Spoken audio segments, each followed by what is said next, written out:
माता, देखिए ना, मुझे दान में क्या मिला है। युधिष्ठिर, कि अर्जुन को जो भी प्राप्त हुआ है तुम पांचों भाई आपस में बांट लो। पांचों भाई आपस में बांट लो। पांचों भाई आपस में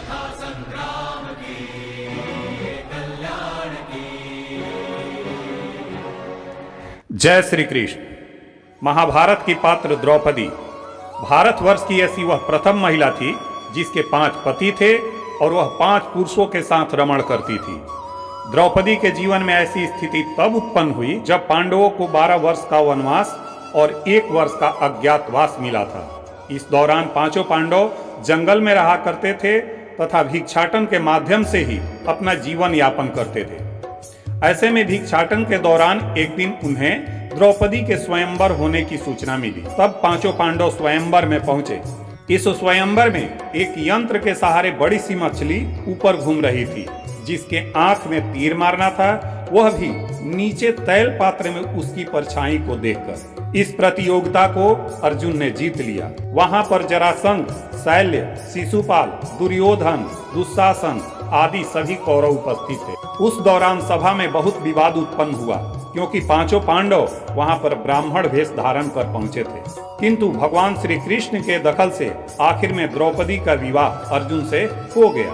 किंतु पांचों पांडवों से द्रौपदी का विवाह कैसे हुआ? पांचों पांडवों की वह कैसे पत्नी बन गई? कैसे पांचों पांडवों ने एक कन्या के रूप में द्रौपदी से कौमार्य युक्त सुहागरात मनाई?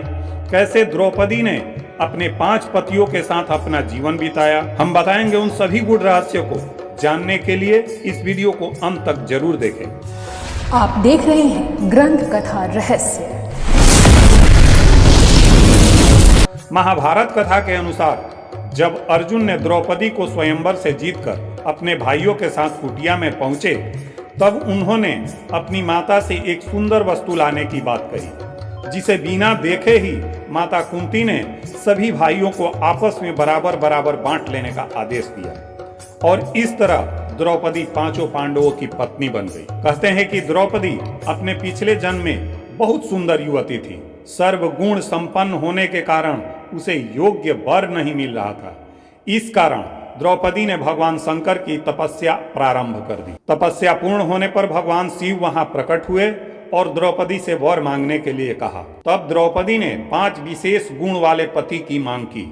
तब भगवान शिव ने इस वरदान को सहर्ष स्वीकार कर लिया। जब भगवान शिव ने द्रौपदी को 5 अलग अलग गुण वाले पति प्राप्त होने का वरदान दिया, तो वह इस बात को जानते थे कि उसे अपने 5 पतियों के साथ पत्नी धर्म निभाने में समस्या होगी। इसलिए उन्होंने द्रौपदी को यह भी वरदान दिया कि दूसरे पति के पास जाने से पहले वह कन्या भाव को प्राप्त कर लेगी और उसको कौमार्य प्राप्त हो जाएगा। इसी वरदान के कारण द्रौपदी अपने पांचों पांडव पतियों को कन्या भाव में प्राप्त हुई थी। हालांकि कहा जाता है कि संतान को जन्म देने के लिए भगवान श्री कृष्ण ने द्रौपदी को ये उपाय सुझाया था कि हर साल वह पांडवों में से किसी एक के साथ ही समय व्यतीत करे और साथ ही जिस समय वह अपने कक्ष में किसी एक पांडव के साथ हो तो उनके कक्ष में कोई दूसरा पांडव प्रवेश न करे, और अगर कोई पांडव ऐसी गलती करता है तो उसे 1 वर्ष के लिए देश निकाला का सजा भुगतना होगा।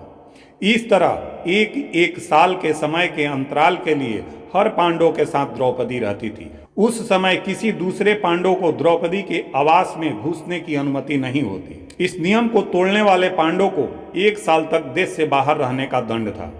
एक बार यह दंड अर्जुन को भुगतना भी पड़ा था, क्योंकि जब अर्जुन और द्रौपदी का 1 वर्ष की अवधि अभी अभी समाप्त हुई थी और द्रौपदी युधिष्ठिर का साथ रहने का वर्ष प्रारंभ हुआ था, तब अर्जुन भूलवश द्रौपदी के कक्ष में अपना तीर धनुष भूल आए थे। पर किसी ब्राह्मण की गाय की रक्षा के लिए उन्हें उसी समय उस तीर धनुष की जरूरत पड़ी। अतः क्षत्रिय धर्म को पालन करने के लिए तीर धनुष को लेने वह द्रौपदी के कक्ष में चले गए। इस दौरान द्रौपदी और युधिष्ठिर साथ थे।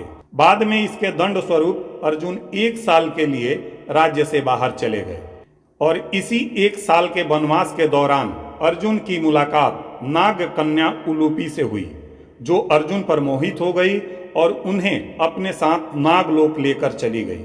नाग कन्या उलूपी के अनुरोध करने पर अर्जुन को उससे विवाह करना पड़ा। कहते हैं कि दोनों 1 वर्ष तक साथ रहे अर्जुन और नाग कन्या उलूपी के मिलन से अर्जुन को एक वीर पुत्र प्राप्त हुआ जिसका नाम इरावन था। द्रौपदी ने हर पांडवों से एक एक वर्ष के अंतराल में मिलन के पश्चात एक एक पुत्र को जन्म दिया, किंतु दुर्भाग्य इन पांचों पुत्रों को अश्वत्थामा ने मार दिया। और यही वो रहस्य है कि पांचों पांडवों को द्रौपदी कन्या रूप में प्राप्त हुई और उसने अपना पत्नी धर्म निभाया। आपको यह जानकारी कैसी लगी कमेंट बॉक्स में लिखकर अवश्य बताएं। जय श्री कृष्ण, नमस्कार।